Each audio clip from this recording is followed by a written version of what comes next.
Salam bercahaya, sahabat, saudaraku dimanapun berada. Titian doakan agar semuanya sahabat sekalian, saudara sekalian, selalu dalam lindungan, cinta dan karunia Tuhan yang Maha Kuasa. Saya doakan agar impian, pengharapan, dan doa Bapak Ibu Tuhan kabulkan dengan begitu cepat dan begitu mudahnya, sesuai dengan apa yang Bapak Ibu harapkan selama ini. Saudaraku, berbicara soal karunia dan cinta Tuhan merupakan sesuatu yang sangat penting yang harus kita sadari dan kita hargai. Kita semua tahu, mengerti dan sadar bahwasanya kita dilahirkan ke dunia ini dalam wujud sebagai seorang manusia, sebagai makhluk ciptaan yang paling sempurna. Itu karena Tuhan sangat menyayangi dan mencintai kita. Lalu kalau memang betul Tuhan sangat menyayangi dan mencintai kita, kenapa masih saja ada di antara kita yang merasa hidupnya kurang beruntung, yang merasa hidupnya belum bahagia, yang merasa hidupnya belum berkecukupan? Nah, di kesempatan yang berbahagia ini, izinkan saya berbagi cerita tentang sebuah perjalanan kehidupan yang awalnya pun saya merasakan betapa tidak beruntungnya hidup ini. Kenapa hidup selalu ditempa dengan permasalahan? Kenapa hidup selalu ditempa dengan ujian-ujian yang sangat menyakitkan? Apakah Tuhan sudah tidak sayang lagi sama saya? Apakah Tuhan sudah tidak mencintai saya lagi? Sebagaimana awalnya Beliau menciptakan saya hadir di dunia ini. Boleh jadi ungkapan, pernyataan dan kata-kata ini pun Bapak Ibu sedang ucapkan saat ini. Boleh jadi perasaan ini pun yang sedang Bapak Ibu rasakan saat ini. Nah, maka dari itu, di kesempatan yang indah ini izinkan saya berbagi sebuah pengalaman dan perjalanan kehidupan, sebuah tuntunan dari para guru agar kita betul-betul mendapatkan cintanya yang paling istimewa. Nah, sahabat Bapak Ibu sekalian, Tuhan sangat mencintai kita. Tuhan menyayangi dan mencintai semua hamba, semua makhluk ciptaannya. Nah, namun dalam hal ini, agar kita bisa mendapatkan keberuntungan dalam hidup, agar kita bisa menjadi hamba ataupun makhluknya yang paling beruntung, maka sudah sepantasnya kita memahami bahwa kita akan bisa sangat beruntung hanya ketika kita bisa mendapatkan cintanya yang istimewa. Tidak ulangi, kita akan mendapatkan banyak keberuntungan dalam hidup ini tatkala kita berhasil mendapatkan cintanya yang paling istimewa. Nah, sekarang pertanyaannya, bagaimana caranya agar bisa mendapatkan cintanya yang teristimewa itu? Sahabat Bapak Ibu sekalian, secara sadar kita mengerti bahwasannya agar kita bisa mendapatkan cinta yang istimewa, ya tentu kita juga harus mencintainya dengan cara yang istimewa pula. Sebagaimana halnya ketika kita berharap agar pasangan kita menyayangi dan mencintai kita, tentunya kita juga harus memberikan rasa sayang dan cinta yang istimewa pula sama dia. Nah, di kesempatan ini ada beberapa syarat untuk bisa mendapatkan cintanya yang istimewa. Ada beberapa hal yang harus kita lakukan agar kita ini betul-betul bisa mencintainya dengan istimewa pula.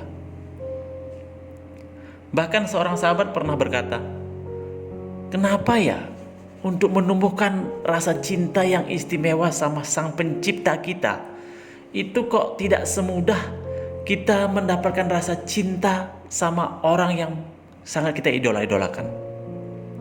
Kenapa kita merasa lebih mudah jatuh cinta sama manusia ketimbang jatuh cinta sama Sang Pencipta kita? Padahal kita sudah tahu, untuk bisa mendapatkan karunia terbesar dalam hidup ini adalah kita harus mendapatkan rasa jatuh cinta itu sama Beliau. Karena dengan rasa jatuh cinta itulah cinta istimewanya akan betul-betul dihadirkan dalam hidup kita. Nah, sahabat Bapak Ibu sekalian, di hari yang berbahagia ini, tolong ingat dan simak baik-baik hal ini. Bahwasanya untuk bisa memberikan cinta yang istimewa, untuk bisa mendapatkan cintanya yang istimewa, kita harus benar-benar menerima kehadirannya. Kita harus benar-benar merasakan dan sadar akan hadirnya. Nah, ketika saya bilang begini, mungkin saja ada yang protes. Saya sudah menerima kehadirannya. Saya sudah menyadari akan hadirnya Tuhan dalam hidup saya. Sebelum lebih jauh kita membahas hal ini, mari kita tanya dalam diri kita sendiri. Apakah betul-betul sudah merasakan hadirnya Beliau? Apakah sudah benar-benar merasakan Beliau hadir dalam hidup kita ini? Nah, jika kita masih ragu akan pertanyaan ini, sekarang izinkan saya berbagi tentang yang menjadi pertanda, yang menjadi ciri-ciri bahwasanya kita ini betul-betul sedang mencintainya, sedang menyadari hadirnya Beliau dalam hidup kita sehari-hari.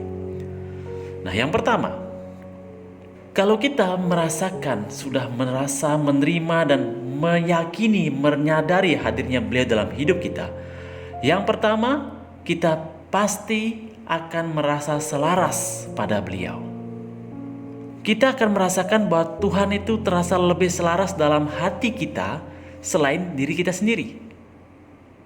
Artinya apa? Tatkala kita merasakan selaras pada Beliau, kita akan selalu menyesuaikan keinginan kita agar sesuai dengan keinginan Beliau.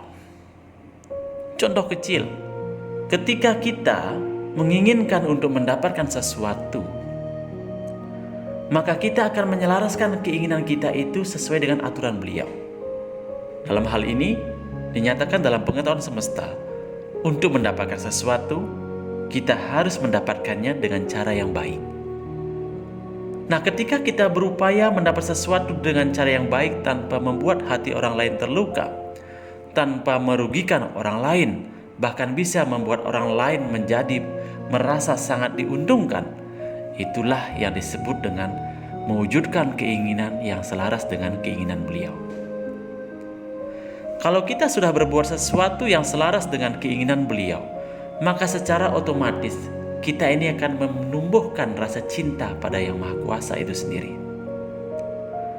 Coba ingat dulu, ketika kita sedang memperjuangkan agar bisa mendapatkan cinta dari seseorang, kita berusaha mengikuti ritme kemauan dari orang tersebut. Dia mau makan di mana, kita pun akan ikut makan di tempat itu. Dia suka makan apa, kita pun akan berusaha ikut suka makan makanan itu. Kenapa itu kita lakukan? Ya karena kita sedang berusaha mendapatkan cintanya. Ya karena kita sedang berusaha menunjukkan bahwa kita betapa sangat mencintainya. Begitupun hubungan kita sebagai seorang hamba dengan Yang Maha Kuasa. Tatkala kita ingin menunjukkan bahwa betapa kita sangat mencintainya, maka sudah sepantasnya lah kita mengikuti, memenuhi apa yang Beliau inginkan. Maka sudah sepantasnya kita menyesuaikan keinginan kita sesuai dengan keinginan Beliau. Memang di awal terasa memaksakan diri. Itu hal wajar karena kita belum berada di level cinta. Kita masih berada di level keinginan dan di level kebutuhan. Kita masih berpikir agar kita mendapatkan sesuatu tanpa memikirkan dampak yang terjadi untuk orang lain dan untuk kehidupan di semesta ini. Nah, itu yang pertama. Jadi yang pertama, agar kita bisa mendapatkan cintanya, agar kita bisa menunjukkan cinta kita, maka kita harus menyelaraskan keinginan kita dengan keinginan Beliau. Yang kedua, kita tidak bergantung selain hanya pada Beliau. Kita hanya bergantung pada Tuhan. Apapun sebutan kita, entah dengan menyebutnya sebagai sebutan Ida Sang Yang Widiwasa, ataupun dengan sebutan Allah, Yang jelas, yang pasti Tuhan kita satu. Dalam hal ini, kita harus sepenuhnya menggantungkan hidup ini hanya padanya. Ciri-ciri kita bergantung hanya padanya adalah kita tidak akan pernah merasa cemas ketika kita belum mendapat sesuatu dari orang lain. Kita tidak akan marah ketika kita berbuat sesuatu sama orang lain dan orang itu tidak membalasnya apa yang kita lakukan itu. Karena kita hatinya bergantung hanya pada Beliau yang Maha Kuasa. Bahkan dalam pengetahuan semesta dinyatakan, satu-satunya ketergantungan yang baik dan yang diizinkan adalah ketergantungan hanya pada yang Maha Kuasa. Mungkin sahabat juga berpikir, saya merasa sudah bergantung sama yang Maha Kuasa, tapi kok belum juga mendapat kemudahan. Oke, dalam hal ini coba sadari, yang dimaksud dengan namanya bergantung itu adalah rasa tidak bisa lepas. Jadi tolong dipahami kalimat ini. Yang disebut dengan bergantung itu adalah rasa tidak bisa lepas.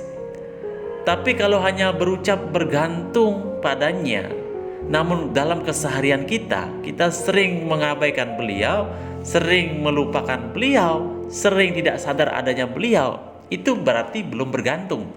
Karena kita sering lepas. Contoh dalam kehidupan sehari-hari. Kira-kira Bapak Ibu, apakah Anda sedang bergantung sama hal lain? Kira-kira ketika Anda tidak membawa hal tersebut, Anda merasa ada yang tidak lengkap. Apa contohnya? Contoh handphone. Banyak di antara kita bergantung pada handphone. Banyak di antara kita tidak bisa lepas dari handphone. Bahkan baru bangun tidur, yang pertama yang diingat adalah handphonenya. Bahkan saat makan pun yang diingat adalah handphonenya. Saat mau tidur pun yang dilihat adalah handphonenya. Itulah contoh ketergantungan. Tatkala kita tergantung hanya pada yang Maha Kuasa, maka sepantasnya kita harus bersikap dan berperilaku melebihi dari sikap ketergantungan yang tadi itu. Jika kita merasa diri sudah bergantung pada yang Maha Kuasa, coba tanya pada diri kita masing-masing. Apakah tatkala kita baru bangun tidur, yang pertama kita ingat adalah Tuhan kita? Apakah ketika kita bekerja, yang sering kita sadari hadir adalah Tuhan kita? Apakah tatkala kita mau makan, yang sering kita ingat, yang kita sadari adalah Tuhan kita? Apakah ketika kita mau tidur, yang kita ingat adalah Tuhan kita? Jika jawabannya iya, berarti betul Bapak Ibu sepenuhnya sudah bergantung sama yang Maha Kuasa. Bahkan ketika Anda sedang mengalami permasalahan, apakah yang pertama kita ingat adalah Tuhan kita? Ketika Anda sedang mencari sesuatu, apakah yang pertama kita ingat adalah Tuhan kita? Ketika Anda bertemu seseorang, apakah yang pertama kita ingat adalah Tuhan kita? Jika itu terjadi, maka benar Anda sudah bergantung sepenuhnya pada yang Maha Kuasa. Tapi faktanya dalam kehidupan ini, kita sering memposisikan Beliau di nomor sekian. Baru bangun, yang diingat adalah handphone. Ketika bekerja, yang diingat adalah kelengkapan kerjanya dulu. Bahkan saat jam sembahyang, kita sering menunda sembahyang, sering mengabaikan jam sembahyang karena kita mengutamakan pekerjaan kita. Apakah itu yang namanya bergantung? Ingat, dalam pesan semesta menyatakan, ketika dirimu sungguh-sungguh bergantung hanya pada penciptamu, maka dirimu merasakan perasaan yang tidak pernah bisa lepas darinya. Bekerja, ingat padanya. Makan, ingat padanya. Baru bangun, ingat padanya. Jalan-jalan, ingat padanya. Ada masalah, ingat padanya. Bertemu teman, ingat padanya. Menerima sesuatu, ingat padanya. Menerima gaji, ingat padanya. Mau memberi sedekah pun ingat padanya. Itulah contoh kita bergantung sama yang Maha Kuasa. Itulah ciri-ciri kita sedang bergantung pada beliau. Nah Bapak Ibu, sahabat sekalian, dalam kesempatan ini saya tidak bermaksud mengajari ataupun menggurui Anda. Bahkan dalam kesempatan ini saya berucap begini karena saya ingin mengingatkan kembali pada diri saya yang sering lepas, yang sering lupa betapa pentingnya harus bergantung sama Yang Maha Kuasa. Nah itu hal yang kedua. Hal yang ketiga, agar kita betul-betul bisa mendapatkan cintanya yang istimewa, yang harus kita lakukan adalah kita harus gembira ketika kita sadar akan hadirnya Tuhan itu sendiri. Kita harus bahagia ketika kita betul-betul merasakan diri bergantung sama beliau. Nah, tatkala kita sadar akan hadirnya beliau, maka saya yakin Bapak Ibu akan jarang mengalami kondisi hidup yang cemas.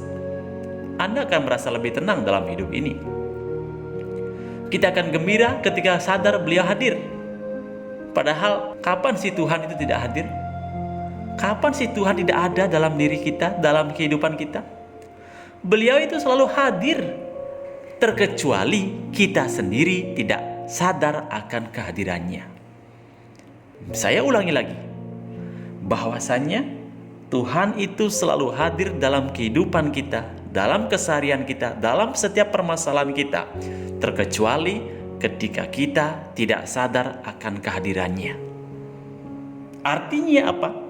Jika kita betul-betul mau beruntung mendapatkan pertolongannya, sadarilah kebersamaan kita, hadirnya beliau dalam setiap hal, dalam setiap waktu, dalam setiap saat, dan dalam setiap kegiatan yang kita lakukan di dunia ini.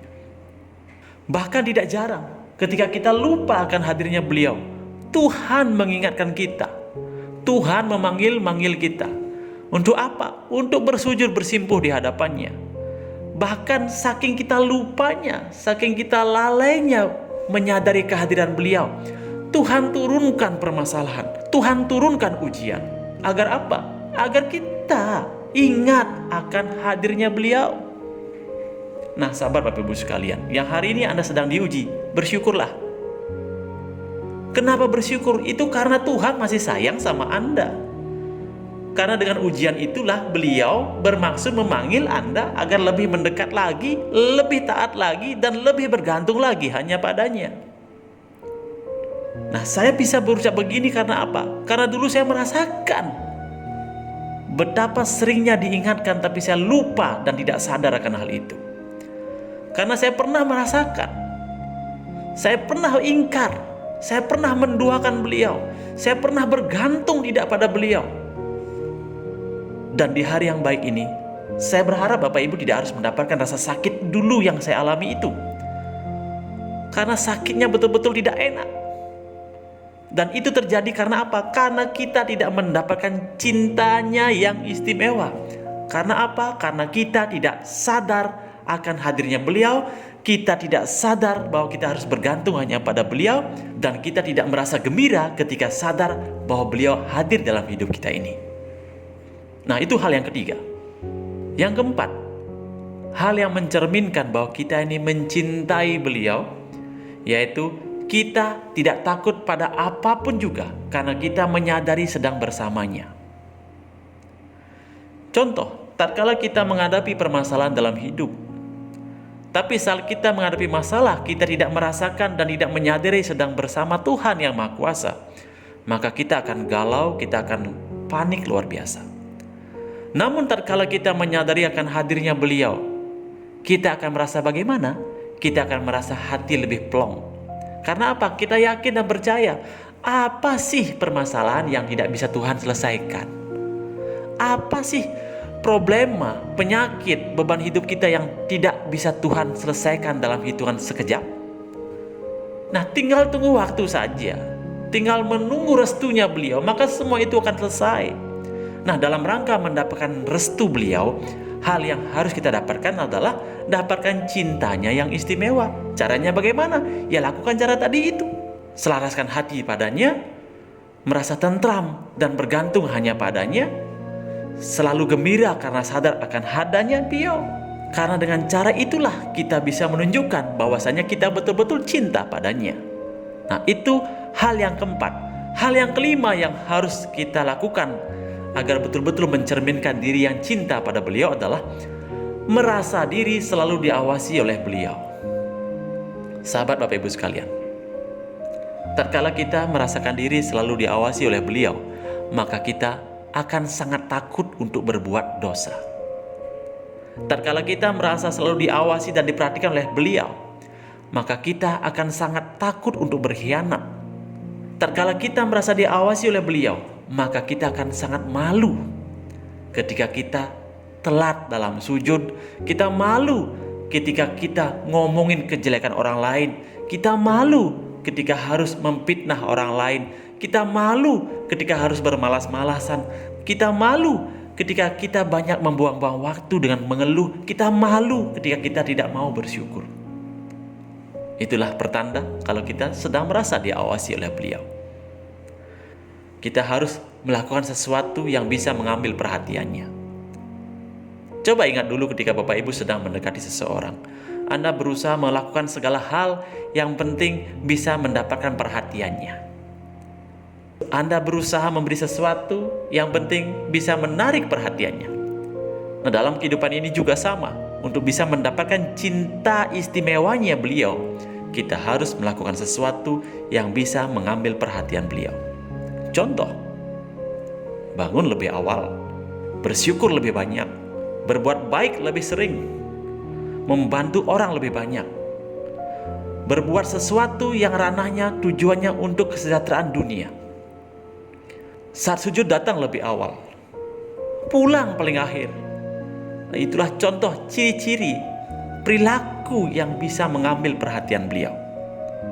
Nah, sahabat Bapak Ibu sekalian, dalam kesempatan ini, mari kita belajar bersama-sama.